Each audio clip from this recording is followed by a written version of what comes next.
Ramsuratkumar, Yogi Ramsuratkumar, Yogi Ramsuratkumar, Jaya Guru Raya. Rama Rama Rama Rama Rama Rama Rama Rama Rama Rama Rama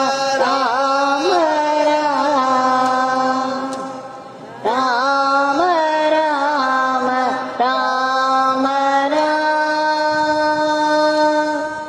Rama Rama Rama Rama Rama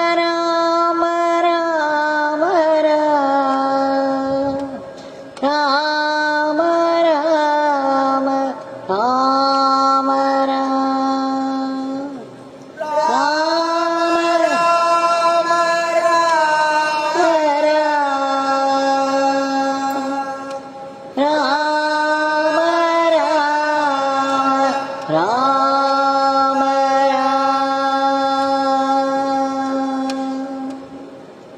Bhagwan Shri Yogi Ramsuratkumar ki Sarvam Yogi Ramsuratkumar Arpanamastu.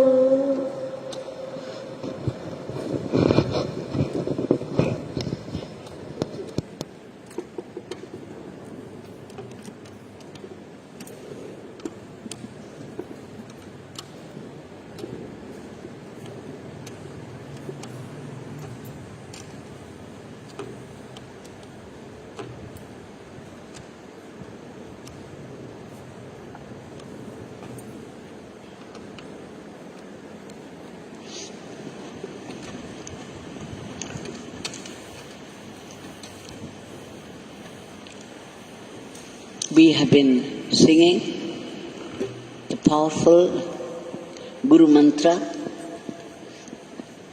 the divine name Yogi Ramsuratkumar, and offered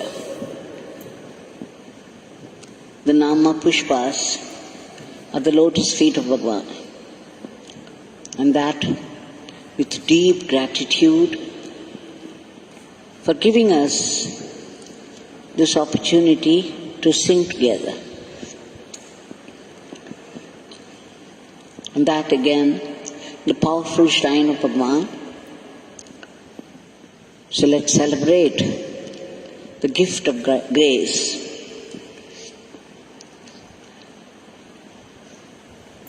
Now, we all know Tiruvannamalai is very special in the whole of India. Each pilgrimage center is special in its own way, but Kashi and Tiruvannamalai are as special. Tiruvannamalai is considered as the heart center of the world. This was declared by Shri Ramana Bhagavan. And here, the mountain itself is considered as Lord Shiva. Though the mountain looks very much like any other mountain, there are mountains and mountains. We have Western Ghats and Eastern Ghats. It still has a very special magnetism.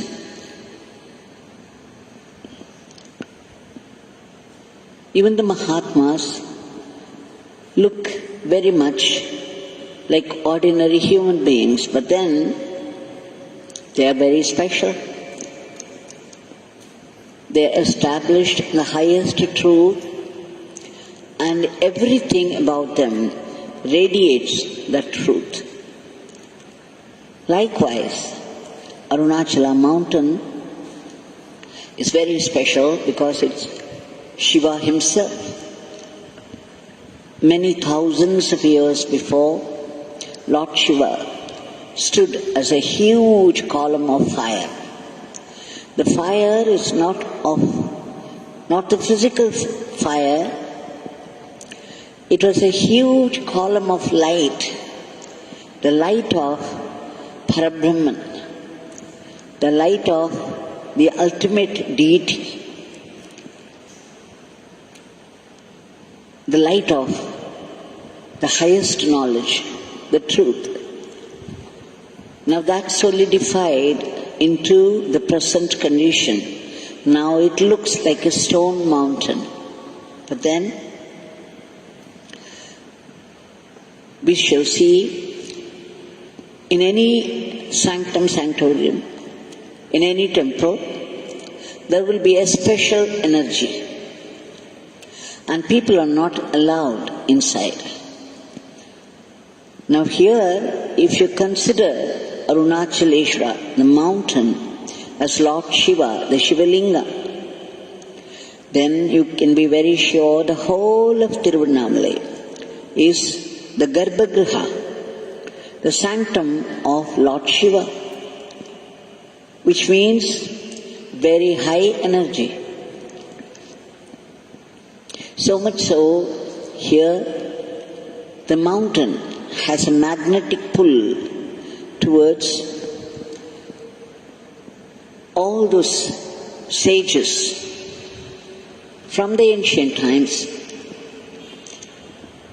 saints of different orders and sadhaks from all over the world.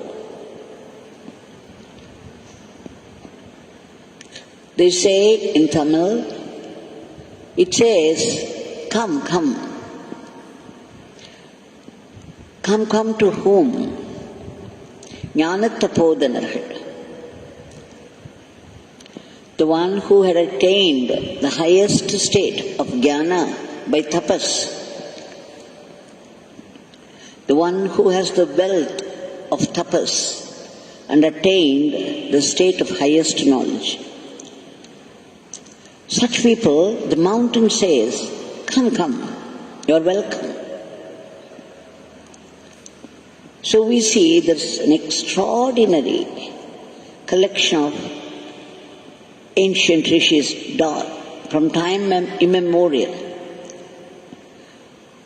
Recently, of course, Tiruvannamalai, the world itself, the whole world witnessed the presence of Sri Seshadri Swami from Kanchipuram, Shri Kamakshi, and Shri Ramana Maharishi from Madurai Meenakshi, and Yogi Ramsuratkumar from Kashi Visalakshi.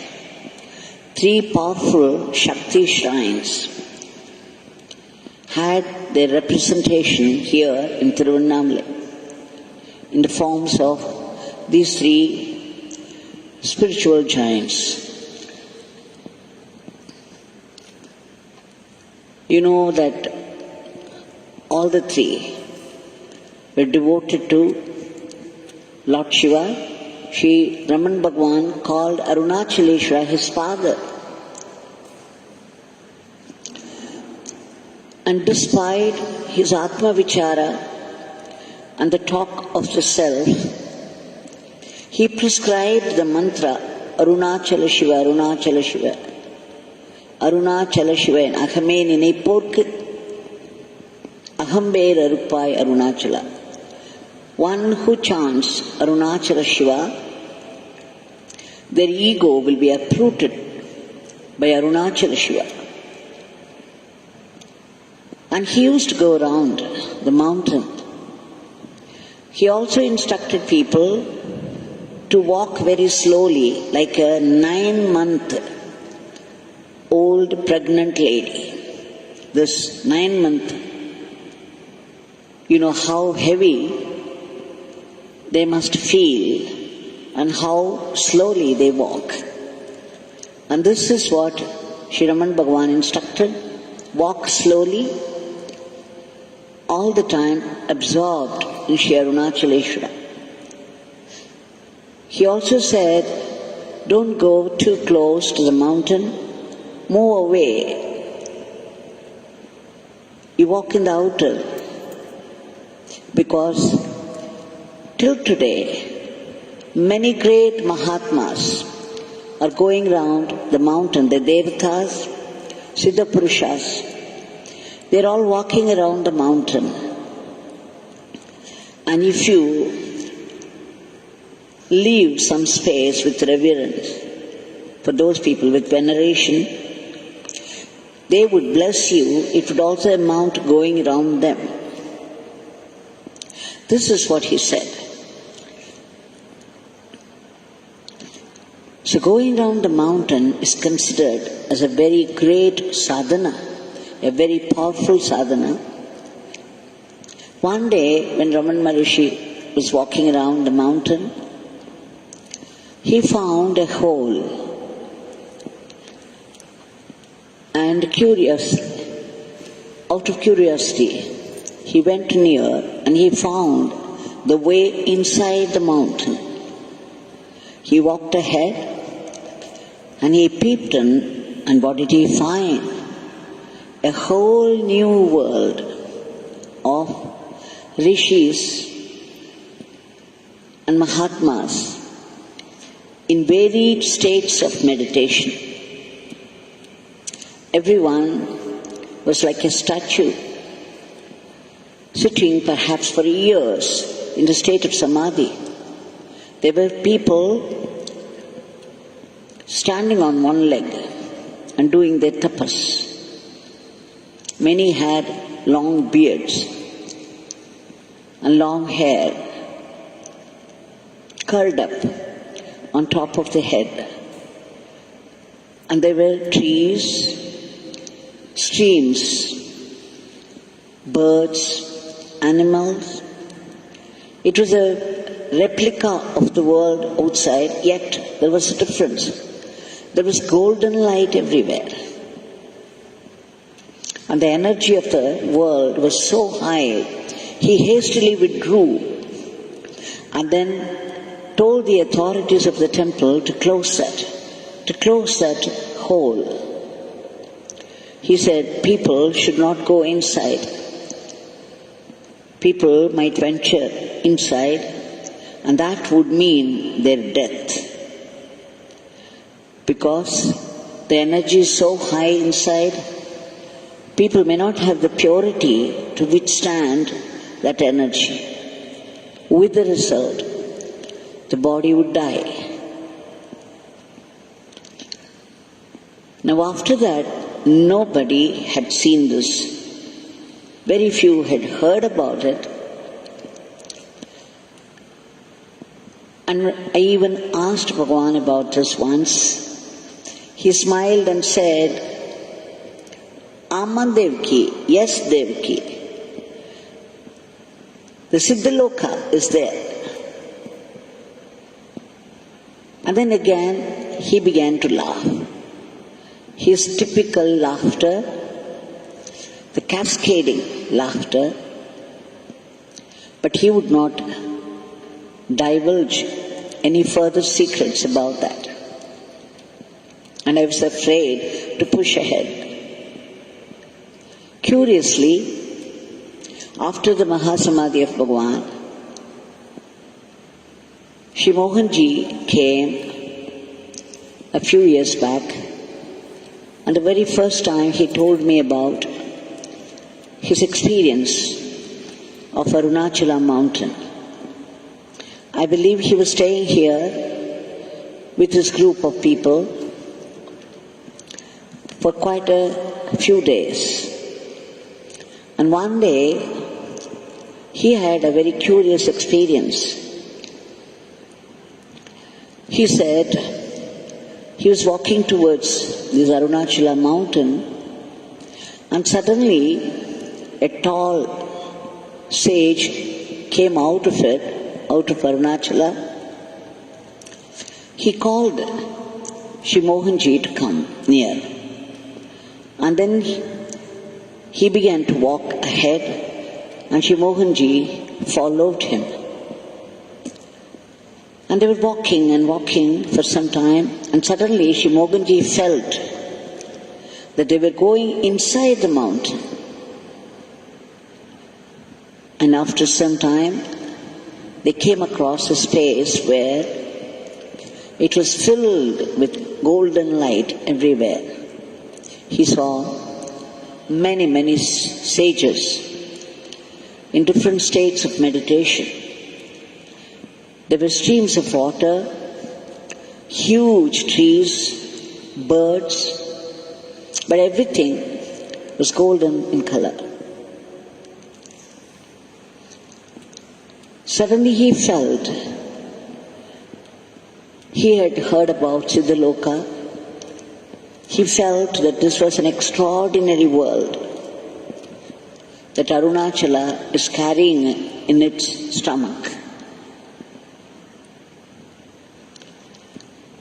And he felt he could not come out. He felt that he was also, some of those people there seemed to be familiar to him, and he did not want to come out. And the thought came to him, when there is such a world here, why would I live in the world of that mind, this Maya world outside?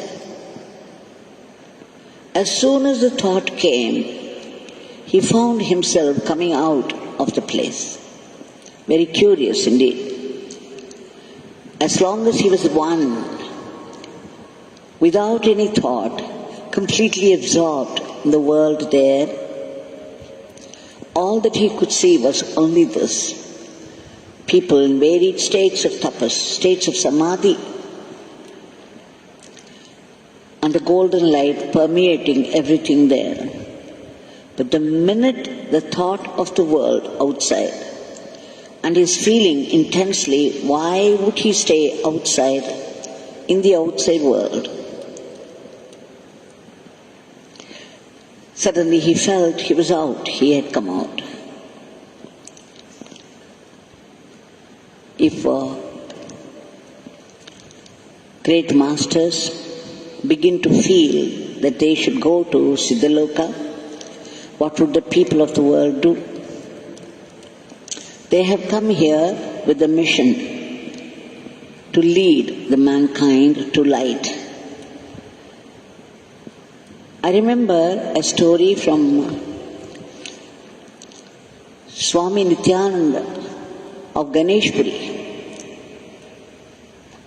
Once Ganeshpuri Nityananda would leave his body, and then he went to the Siddha Loka. There he met Shri Ramakrishna Paramahamsa, Swami Vivekananda, and other great masters who had come before him. And I believe they all pushed him down, saying that this is no time for you. You still have work. You go away. And then he came back to his body. This is what Bhagwan made me read in that book of Ganeshpuri Swami Nityananda. Bhagwan often referred to himself as very much like Swami Nityananda of Ganeshpuri. Unpredictable. You would never know what they would say next, what they would do next. But whatever they said, whatever they did, was the best that could happen to the world. Now in 2016 or 17, one day Shri Muralidhara Swamiji came to the ashram unexpectedly. None of us had any idea that he was coming. He's also very unpredictable. And he came all of a sudden, and when we were sitting and talking to him, the devotees in the ashram, I asked him if there was any special reason for his sudden visit. Then he said that he was doing meditation a few days before that, before his coming. He was doing his meditation, a very deep meditation, most of the day. and he felt a strange bliss all through the day. And he felt a strange Shakti filling up his body. He continued to be in the same state, and then the night came. He also thought he would go and lie down. But then he felt very fresh with his Shakti, and this continued state of bliss. He was unable to sleep.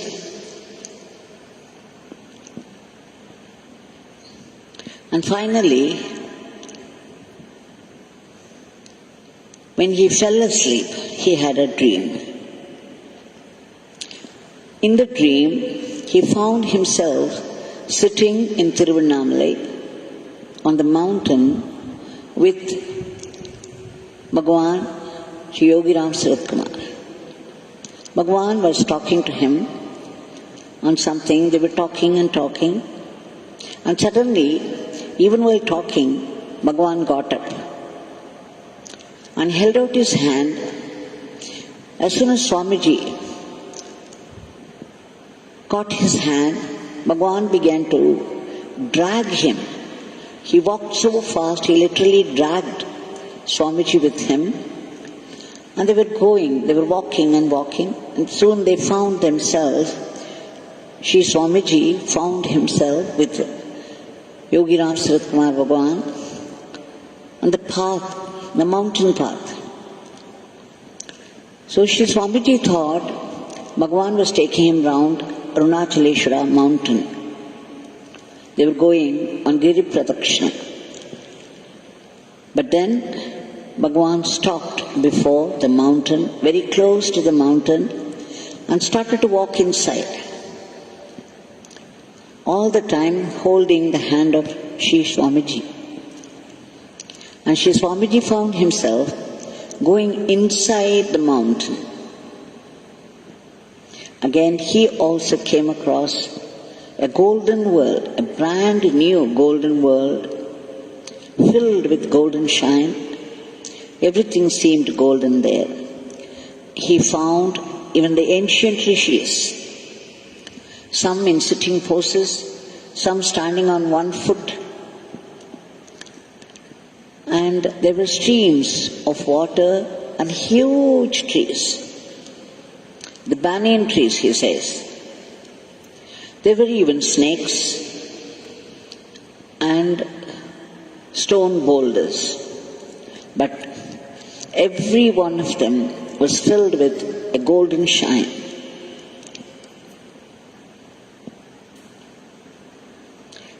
He said he was completely absorbed in that. And Bhagwan was showing him all these glimpses of the world inside, and he laughed. And soon he began to bring him out. He said,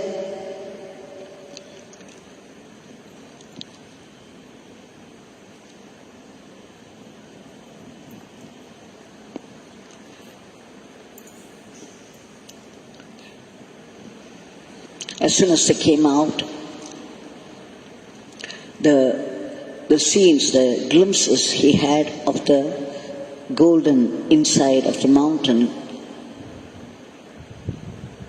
took over completely. He was very much absorbed in that, and the ecstasy continued to stay on. He tried to stay in Chennai for a few days, but he was unable to stay on. He had to rush to Tiruvannamalai. He had to come to the mountain. He said that's how it happened. So you see, whatever Ramana Maharishi found, I read it in one of those books, I forget the author, is being confirmed again and again through these Mahatmas.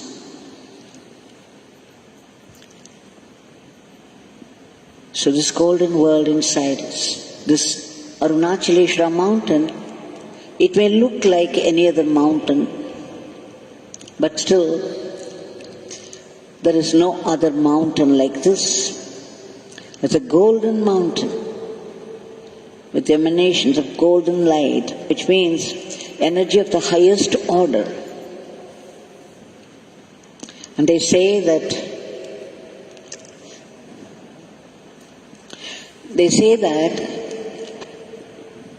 this mountain, the energy of Tiruvannamalai is so high that it's enough if people come and stay here. Just coming and staying in Tiruvannamalai, living in this place of high energy, itself would amount to doing tapas. A full-fledged householder living in Tiruvannamalai would have the energy of a sannyasi.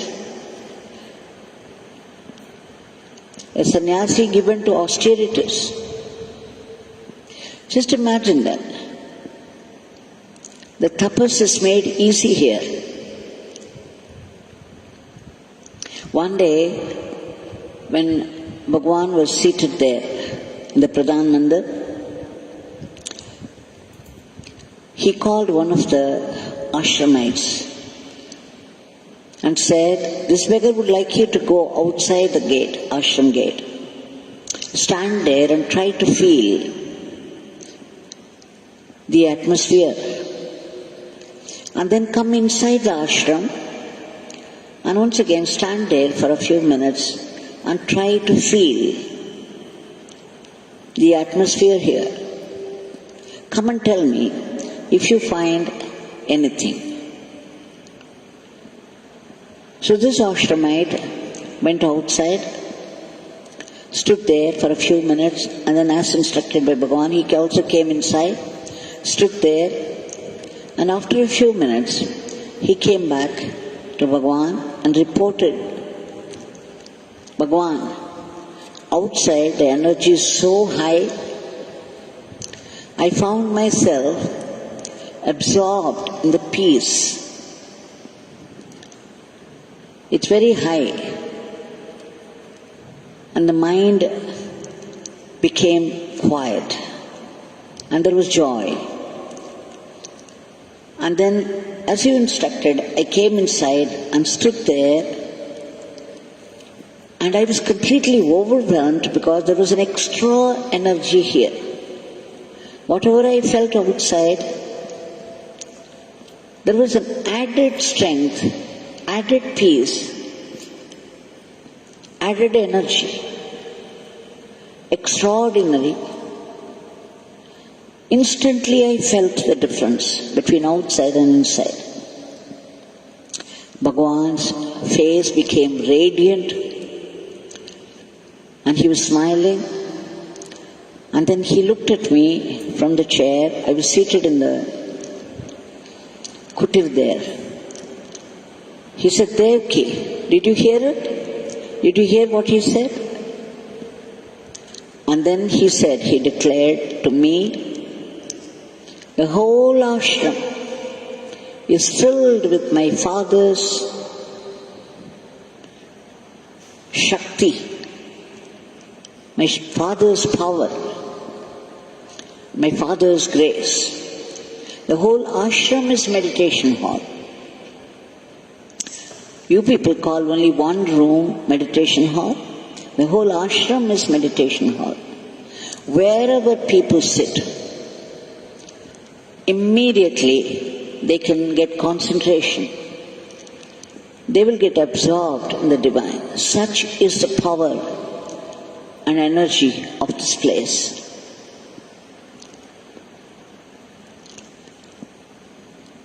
And in the year 2000, when Bhagwan was seated in the same chair, it was the Deepam day, and many people had gathered outside. Lakhs and lakhs of people, about 22 lakhs would gather on the Deepam day. There would be no space at all to take even one step further. You would be jammed. And if we could go high up there and see from a helicopter, it would look as though the mountain Arunachaleshwara, Lord Shiva, was wearing a huge mala, 14 kilometers long, a mala of Kabbalas, mala of the human heads, true to the nature of Shiva. Now people had gathered outside the Pradhan Mandir for Bhagwan to come out, because every year Bhagwan was coming out. He would sit there among the devotees and watch the lighting of the Deepa on the peak of the mountain. But that year, it was 2000, the last year, I kept saying, Bhagwan, it is 5:50. People were all getting restless outside and they were trying to peep in. And then I announced, Bhagwan, 5:56, 57, 58, 59. There was no sign of Bhagwan moving at all. He was just seated there. He became silent. And I didn't know what to make of it, but it was very obvious that he did not want to come out. And when I said, 6 o'clock they have lighted, because outside people were all shouting excitedly, Annamalai Karohara. So I said, Bhagwan, they have lighted the lamp. Now people have started moving. They are going around the mountain. Immediately Bhagwan said, okay, you two, you and Vijayalakshmi can come here, you can go around this beggar. Let those people go around the mountain, you people can go around this beggar. And you do your namaskaram to this beggar. And of course, he said, if you want, you can go around this beggar 3 times. So we made our round 3 times and then we prostrated before Bhagwan. Curiously, that day, the rest of the evening, we could not get to see the Deepam at all. But Bhagwan was in front of us all the time. That was his way of revealing the truth of his being, that he is the Deepam of Arunachaleshwara. He is the original column of fire, the fire of supreme knowledge that blazed forth for the entire cosmos to see.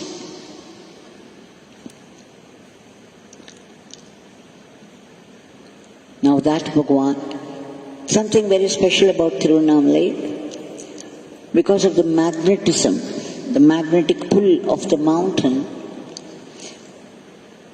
Soon after, Lord Shiva cooled down and he became the mountain. Parvati Devi had come here to do her tapas. She went to Gautama Ashram, Gautama Muni's ashram, and she did her tapas here. As its fulfillment, she became half of Lord Shiva. Lord Shiva gave half of his body to her, and here it was Ardhanarishwara, half male and half female form of Lord Shiva. Ardhanarishwara darshan took place. They say ever since, this has become a very special place for ladies who want to do tapas. Because if lady devotees should come and stay here and do their tapas, it would find a quick and easy fulfillment. Because Parvati Devi had blessed it so. The whole place has been blessed by her, and she is the foremost lady who did tapasya and found her fulfillment. And that would happen to every single female tapasvis who do it to the very end of it. Now this Bhagwan who declared himself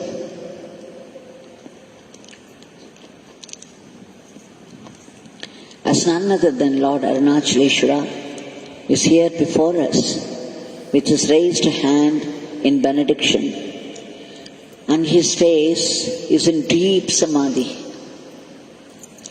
Sometime back, I think I must have mentioned it some days back also, but it's very appropriate to mention this here again. On the New Year Day, Tamil New Year Day, one Sri Mahabharati had come from Chennai with some IAS officers. They had come for the election. And they came and sat there in the Pradhan Mandir. And Sri Mahabharati has a habit of doing dhyana, meditation for 3.5 hours every day. When he came and sat there in our Pradhan Mandir, he found himself easily absorbed. And what is more, he could go one step higher and he found a very strange bliss filling his being for the first time. Then he knew that he had gone to a higher realm in his meditation, because such is the energy of the place. He was all appreciative, and as soon as he went back to Chennai, he told his wife, who is also doing meditation every day with her husband. And she was the inspiration. She said, let's go to the place immediately. I believe they are coming every Paurnami day. They go around the mountain, but they had no idea about this ashram. They had never visited before. But this New Year Day, they were drawn to this place, and then he found a new realm in his meditation. So they came and stayed here the whole day till about 6 o'clock in the evening, and said this is an extraordinary place with extraordinary energy. So from time to time, our own experiences and the experiences of others prove Bhagavan's statement again and again. Now we shall offer our today's prayer at the feet of Bhagavan. Bhagavan, there is nothing that you do not know. We beg you, we can only beg you, and we keep begging you for so long now to cast your compassionate glance upon the whole world and free the entire humanity from the clutches of this cruel virus and its variants, and bring back normalcy, a dharmic normalcy in every aspect of life in the entire world. And Bhagavan, there is panic in the heart of people and the pandemic. Only you can free, you can root out this panic from the hearts of people, all the negativities. Kindly stop immediately the rapid spread of the disease and enter this medicine, make it work so that it would kill the virus and its clan completely in entirety. And Bhagavan, there are many people, many patients afflicted with this, unable to find a room in any hospital, unable to find the right treatment, the medicine, and are in a deep state of distress. Only you can help them. Please make rooms available to these people and the right treatment also. We pray to you for their speedy recovery to normalcy, normal health, and return home safely. And Bhagwan, there are people, great soldiers, brave soldiers, who labor day and night at the very risk of their life in order to save other lives. Please give them protection and a boost to economy, and above all, knowing very well the greatness of this ashram, the prevailing Shakti here, we beg you again and again and again for constant remembrance of your name and the attitude of being an instrument, a fitting instrument in your hands to go about our lives. And please give us, bless us, to see only your presence and your blessing in every event of our lives. Jai Yogi Ramsuratkumar.